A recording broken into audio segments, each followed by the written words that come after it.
একদিন এক দরিদ্র সাহাবী নবীজি সাল্লাল্লাহু আলাইহি ওয়াসাল্লামের দরবারে এসে বিনয়ের সঙ্গে বললেন, ইয়া রাসূল সাল্লাল্লাহু আলাইহি ওয়াসাল্লাম, আমার কাছে দান করার মতো কিছুই নেই, কিন্তু আমি চাই আল্লাহর পথে কিছু দান করতে।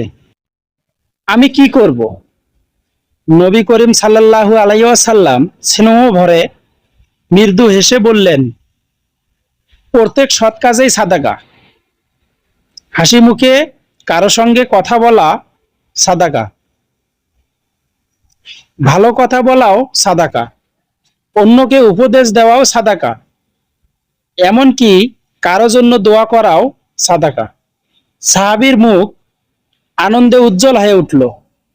তিনি বুঝতে পারলেন, দান শুধু ধনী ব্যক্তির জন্য নয়, একটি সুন্দর কথা, একটি আন্তরিক দোয়া কিংবা একটি হাসি মুখ, এসব ও দানের অন্তর্ভুক্ত, যা মানুষকে জান্নাতের পথে এগিয়ে দেয়।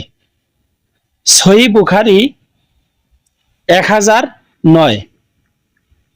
এমন ইসলামিক বাণী পেতে, হাদিস পেতে চ্যানেলটি সাবস্ক্রাইব করুন। ফেসবুক থেকে দেখলে ফলো করুন। আল্লাহ হাফেজ।